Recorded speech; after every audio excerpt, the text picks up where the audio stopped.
Kenyam bala nertes alwais kana diala kontin barwani bakalin gwasamani gore jeno banarwach kedin kontin lorodin ko deling kan kono nyaman wala shanka wal badaka pairo rankina dangro wijandang red bakel bana report dan lorodo ko deling bana jelinga je report mena kama tot kan konwe ka man chalat ka panal ke dung unimis she can two protection site she can get up can kam kum kirmi yadit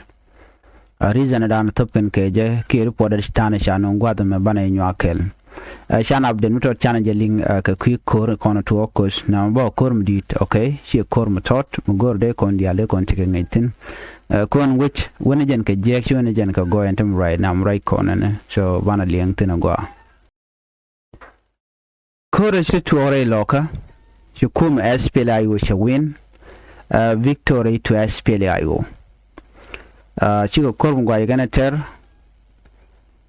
maintain gina mi men chuch kon ga jana ne men chuch kon ka ja dung gan tetiene mandine tindit ke ditindit ko chaga displace re dor kon tegeten sa dul chaga wang he mangai kon no kum kin mi hadi de janda na leda ko she kana report wal no bikan doran bikan dak so right now jan go dana chuch content but ke front line chi kon chuch ko ngai kon e kur ano ma bai ma gon ten konti ten la bum yen na chi en che kanai de dong wa mang na ka kiu yen mang na ka mo yen mang na je nong la lar ga mo no che baj ma kan yen kon jo gwa dan te yen ten but kata la bna tu ko ne den kon ma ka na ka ba ka jo chi men chi to wal ga cha ga jo je puch jen pe jushka victory ka SPLIO victory ka dak ma cha bana kula nyawlo intina mat ka jan kwi kor mo chan right ka kwi unimis ga ta dana cha tupu je ngum top ka unimis ntaka panal kam ko je kume kin mi yadit ke je mo chan je lingwa da mena bana full details bana ka linkedin la apnal state ramdala information minister ka kume kin mi yadit ci kana confirm no ci United Nation mission in South Sudan ke unimis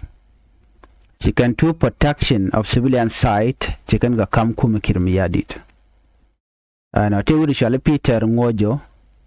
no chala no tomme to chang wal di okajen pai rawto konten ron kin dang ro jandang ro bakel ala goda dan top ke unimis kamje kuma kirmi yaditin wana me transition mugwa ka ta dan lat keneje ji and peacekeeper chicken lad no chakam local authorities Kennedy content bana bikaga chicken lado ne chi unimis chicken protection site goten kona ganganatin ala vulnerable people kamalakal ka panal chicken ka kam kuma ka chang wel joka pairo ronkin dangro jandang ru bakala jene full responsibility tame ka management ne keliu cha kam kuma kirmi yadi ka panal kan two side kone ya tubgwasme wa former Rwandan police base meten je Rwanda ten ka gwade dan kan Indian battalion site ka unimis ko do chada kare on side motor Rwanda ten ti container Rwanda ten la Rwanda police ko la kana ngbe ten ku yero den me te je unimis te ten la kana ngaten je wan ko moy ka you know the benefiting kan ire kone chuch waje kana kere adun tong mi ko wi na wi ka gang la ne de konen tere wi mi la kana dwal ko dong ba ngaje no ramme be guardian so be ka quick protection ka ram mo wi de be ba wi ba ke ba nak brand condition be je guje la jen so dwal ku me kirmi ya dikke ja tinga te karar den mi ci jere ya kana mu gor kana na ka je ku ka cero barka unimis ne la kana wi hakan ci ko ku me cha chube ka unimis ko ngaje no ci gwa ci chete ga control ko unimis gang kene tigne ne kon shoot ne kon shoot re react hit re which bro barten bro loken then from there ba take ba joken ka jo chalat gwasmene la Rwanda police component ana chatu take under control dung local police service entama and Rwanda police component ka jen unimis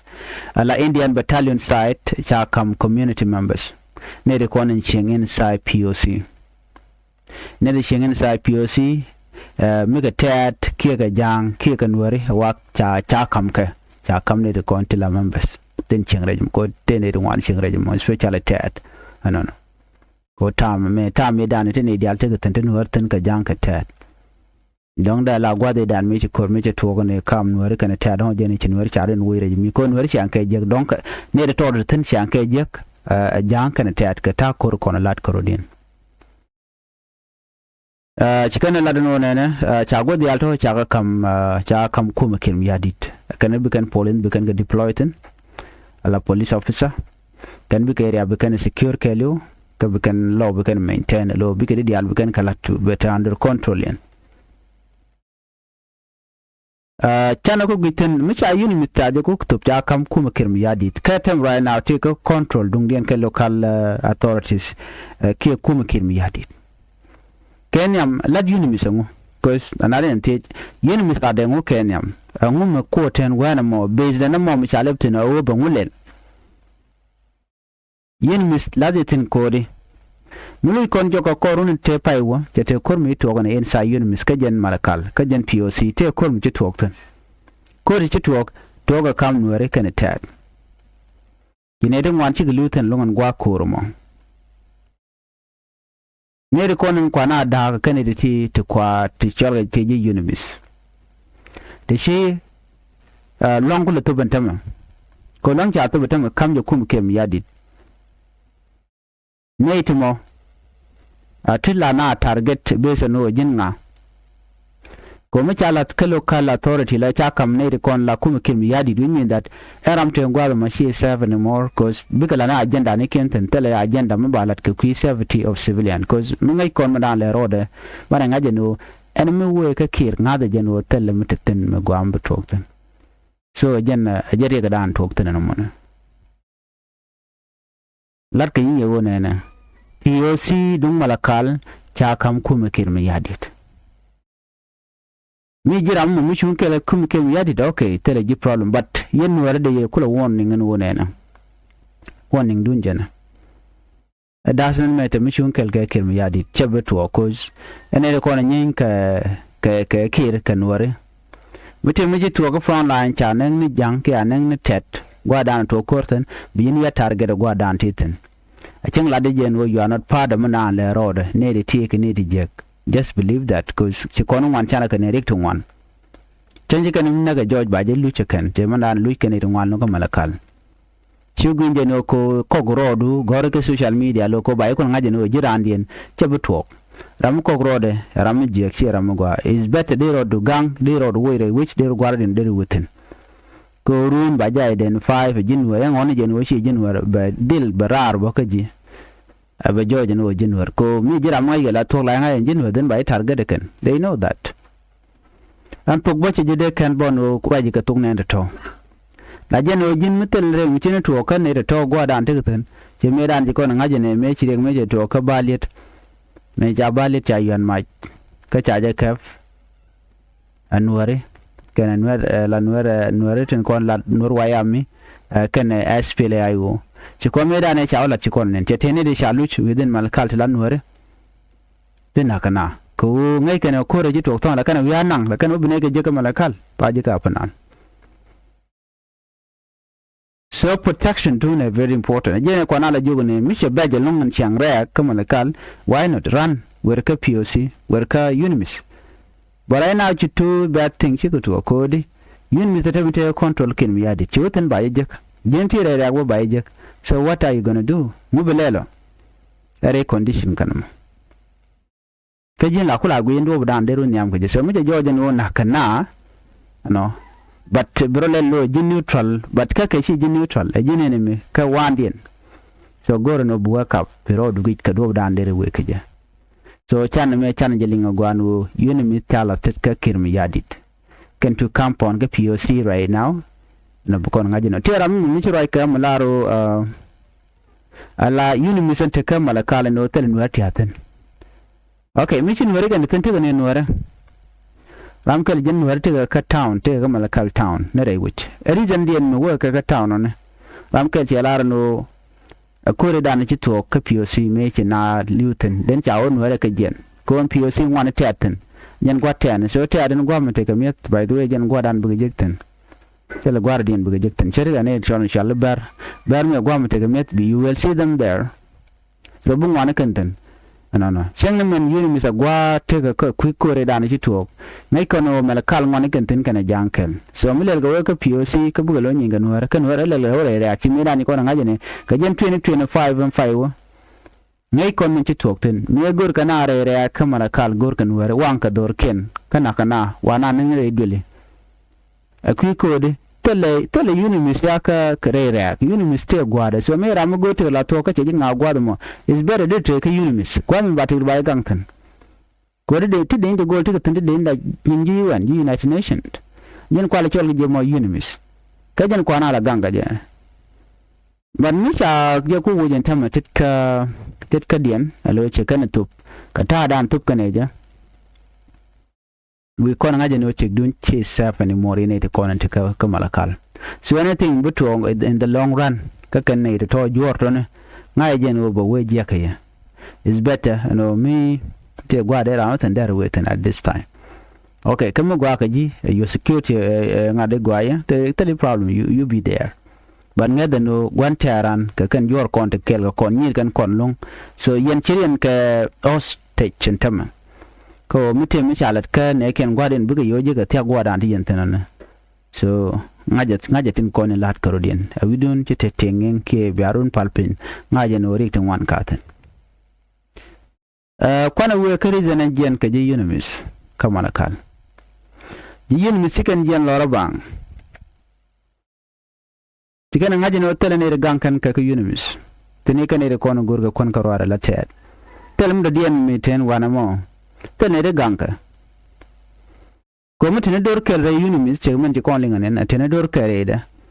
keke ne ko no tek woj bana ko tare kan ngane kana ma tel mu ganka na from there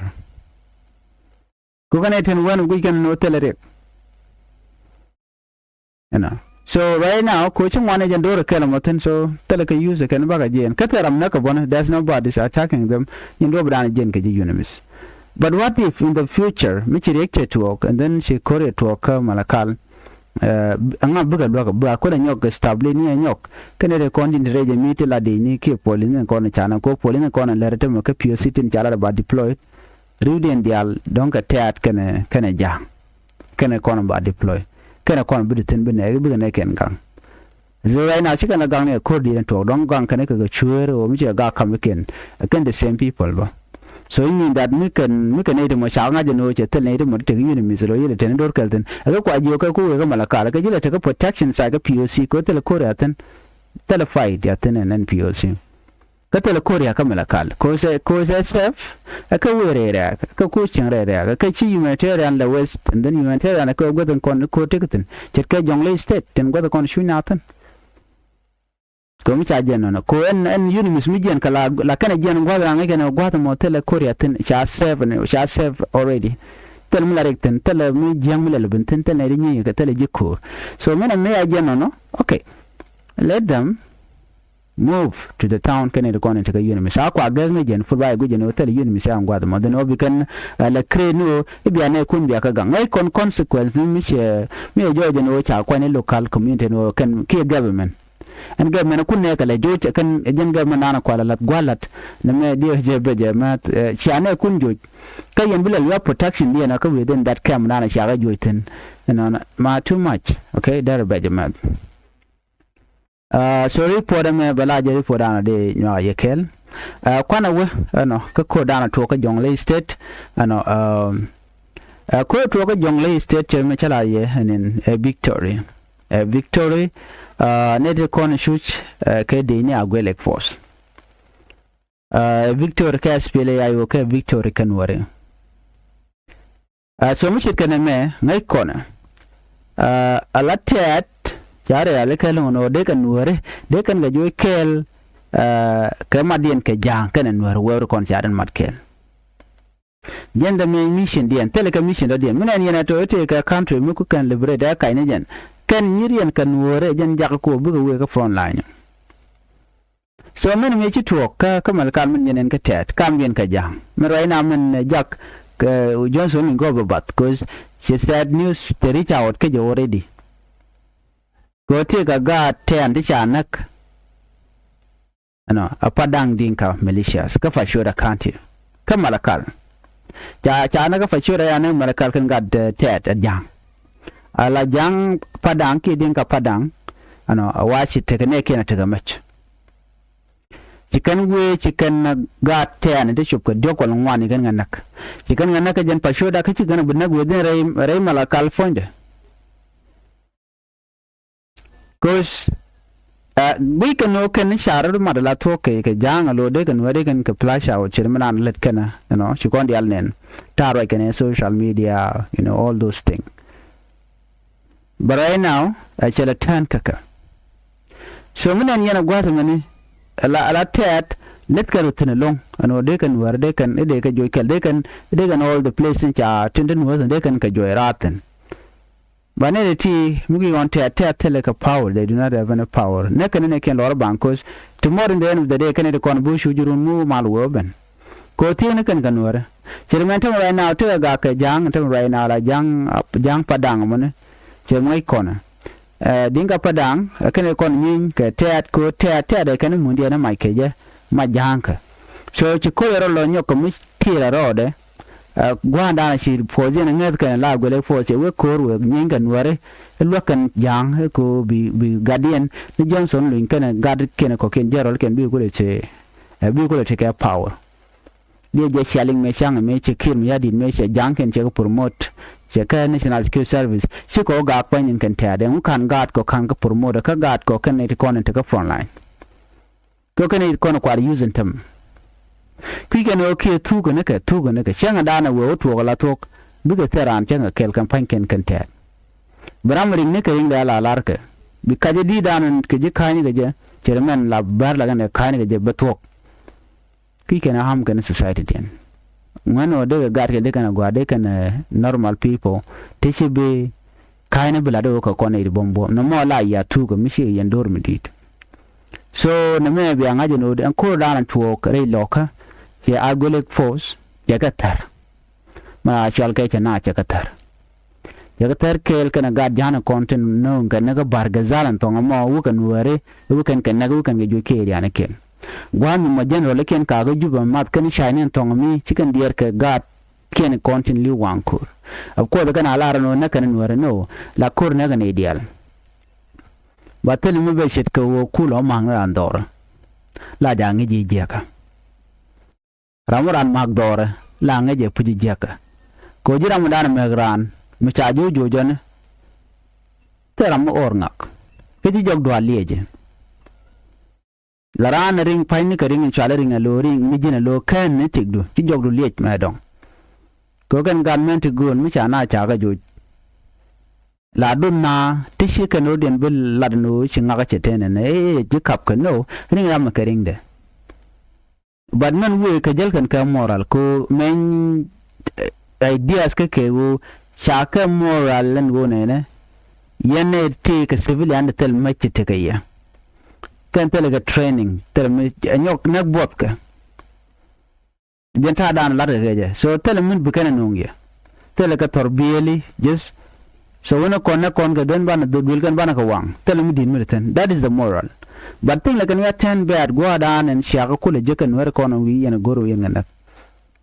biya ko ngaje no jega jenta dan men yana tamma to work shi kuma asfela yo kanan wer kono wa dor ken wa ka dak au de nikim ya di la de na SSPD you can buy de shi kananen right now ane tun wan weekend ka jang but we chicken na let ka social media she ngai kon chicken na goro banen but chi pem di chari har nuare ten kon de front line kane it bum kan dial kane di palpal cha kong ne ke ter ne kor ka loidu shi jiram me wo mo run mo wan wer wa ka jojo ba mo ke position ba mo ke kalat don baran chi maru kan la ministry ko che kor nama kele tara kele zero so jin shuro do jaba nak gwami mo talim biji benefitan kan Nuer jikan tero te we dun me kaf kana Nuer gan kana rudin ko kwa kana marginalize no yene kwa bao ke yi admal kun pe nyamda ko nga je non Nuer kala mi jela jallo kon mi te mi jemi kan ci kana bit la joy kan bi kan la ro mi le di mo amije bana me cha gor ne ten konti la jitter so na me amala roda en Victory chetwok ci kuma SPLA yo she SSPDF che clear out ka walgak ban mo detail ban ka lingi yo ka gwaben be another report don bala ne jen dun ko rana ci to kam tet kana jang ka Malakal kapanal reason dan le ngad ngi je ban je me bi ka next report gwaben me ci lete don ko gurin channel ani ban je ka report den biya ta mal babay